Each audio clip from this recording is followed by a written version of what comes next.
Bem, eu vou dar continuidade falando para vocês sobre os ácidos nucleicos. Os ácidos nucleicos, eles são as maiores moléculas encontradas no mundo vivo.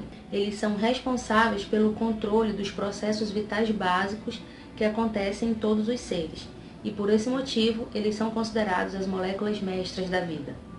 Ainda há pouco nós falamos sobre as funções das enzimas, que estão diretamente relacionadas aos processos vitais que acontecem no nosso organismo. Isso porque elas controlam todas as reações bioquímicas que fazem parte de um organismo.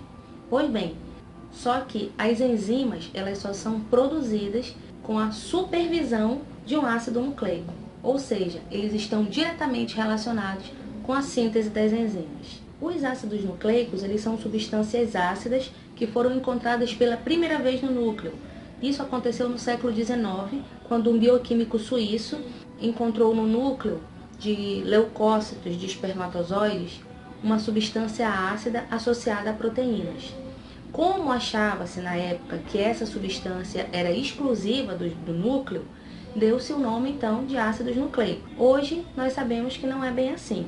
Existem dois tipos de ácidos nucleicos, o DNA e o RNA. O DNA a gente encontra no núcleo em grande quantidade e em pequena quantidade em organelas presentes no citoplasma, como mitocôndrias e cloroplastos. Já o RNA, além de ser encontrado em mitocôndria e cloroplasto, ele também pode ser encontrado no citossol, nos ribossomos e no nucleolo. Bem, tanto o DNA, que é o ácido desoxirribonucleico, quanto o RNA, que é o ácido ribonucleico, são formados por um grande número de moléculas menores, denominadas nucleotídeos. E esses nucleotídeos eles são formados por três tipos de substâncias químicas: o fosfato, a base nitrogenada e a pentose. Sendo que esses dois últimos são importantes para diferenciar um ácido nucleico do outro, ou seja, para diferenciar um DNA de um RNA. Assim, a pentose do DNA é a desoxirribose, que nós já vimos anteriormente, e a pentose do RNA é a ribose. Existem 5 tipos principais de bases nitrogenadas: a adenina, a guanina, a citosina, a timina e a uracila. As duas primeiras possuem um duplo anel de átomos de carbono e derivam de uma substância chamada purina, sendo por isso denominadas bases púricas ou purínicas. As outras 3 derivam de outro composto com apenas um anel de carbono chamado pirimidina e são denominadas bases pirimídicas ou pirimidínicas. Na molécula de DNA aparecem 4 tipos de bases nitrogenadas: a adenina, a guanina, a citosina e a timina, sendo que a timina é a base que é típica do DNA, ou seja, ela não vai estar presente no RNA. E no RNA nós vamos encontrar as bases adenina, guanina, citosina e uracila, ou seja, a uracila é a base que é típica do RNA, ou seja, ela não vai ser encontrada no DNA. Uma coisa importante para ressaltar é que tanto no DNA como no RNA, a guanina sempre vai se ligar à citosina. É uma ligação muito forte, formada por 3 pontes de hidrogênio. Ela nunca vai trocar de parceiro a guanina. Ela é uma base muito fiel. Já a adenina, eu costumo dizer que ela é uma base meio promíscua. No DNA, ela se junta à timina. Mas essa ligação não é uma ligação tão estável. É uma ligação fraca, de apenas duas pontes de hidrogênio.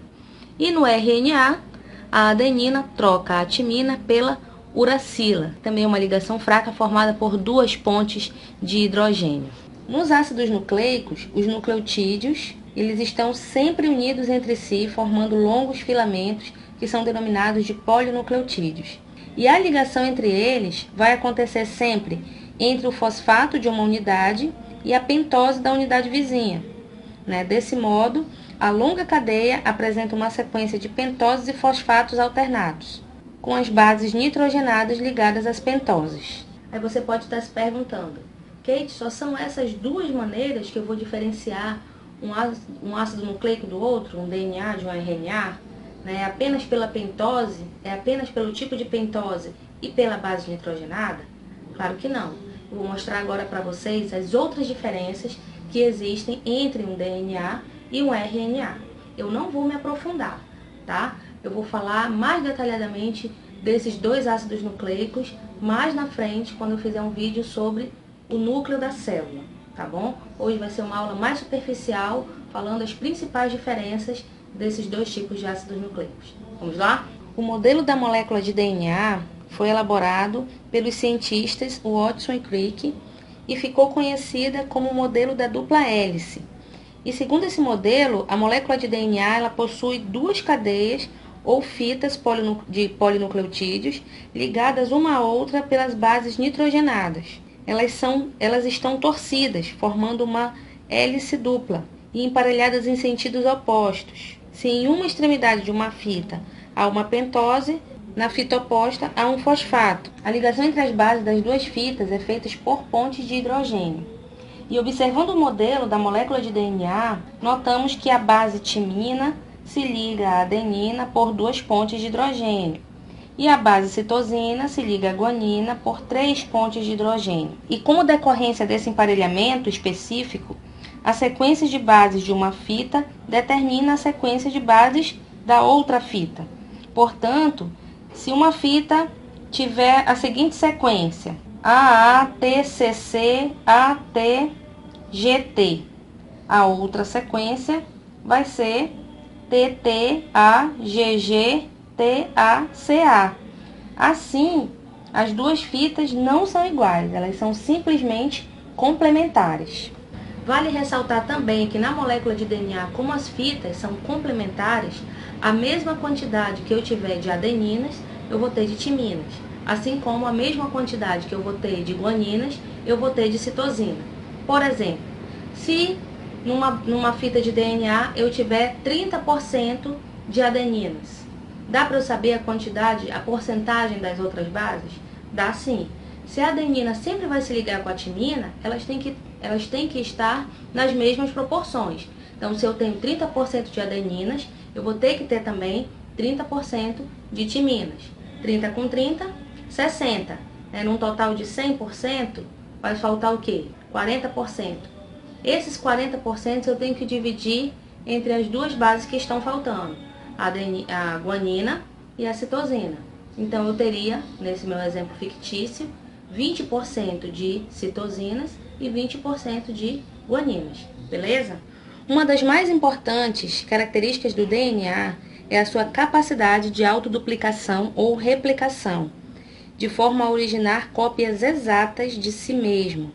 Esse fato é fundamental para a vida, pois a autoduplicação ela permite que após uma divisão celular, por exemplo, as células filhas recebam as mesmas instruções biológicas contidas nas moléculas de DNA da célula-mãe e, portanto, achem-se igualmente equipadas com o desempenho das suas atividades metabólicas. A autoduplicação do DNA explica, por exemplo, a grande semelhança existente entre as várias gerações de uma mesma espécie, uma vez que o equipamento genético, representado pelo DNA de um organismo, que um organismo possui, se mantém mais ou menos inalterado ao se transferir de pais para filhos. Uma outra característica do DNA é a capacidade que ele tem de sintetizar moléculas de RNA. Na verdade, é graças a isso que o DNA comanda todas as atividades celulares, pois uma vez que o DNA produz o RNA, ele transmite a ele uma mensagem química de acordo com a sequência de bases nitrogenadas que contém.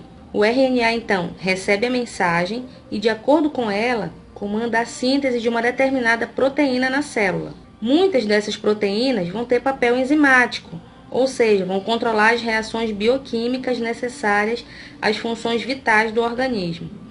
Assim, o DNA não age diretamente em todas as reações celulares, uma vez que ele é encontrado sobretudo no núcleo da célula, e grande parte das reações celulares acontece no citoplasma.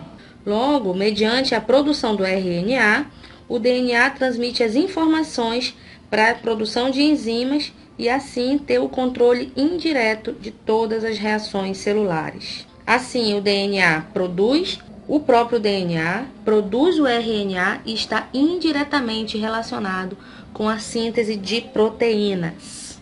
Bem, agora falando das características do RNA. O RNA, assim como o DNA, ele também é um polímero formado por vários nucleotídeos. Mas, em vez de ter 2 filamentos, ele é formado por apenas um filamento. Kate, isso quer dizer o quê? Então, já que ele só tem um filamento, a quantidade de adeninas não vai ser igual à quantidade de uracilas. Nem a quantidade de guaninas vai ser igual à quantidade de citosina, que era o que acontecia no DNA, onde as duas fitas se complementavam. No RNA, essa quantidade, a quantidade de adeninas, por exemplo, não vai ser igual, não precisa ser igual à quantidade de uracilas. Assim como a quantidade de guaninas não precisa ser igual à quantidade de citosinas. Uma outra característica do RNA é que ele tem a capacidade de formar proteínas, num processo chamado de tradução. E onde que a gente encontra, Kate, o RNA?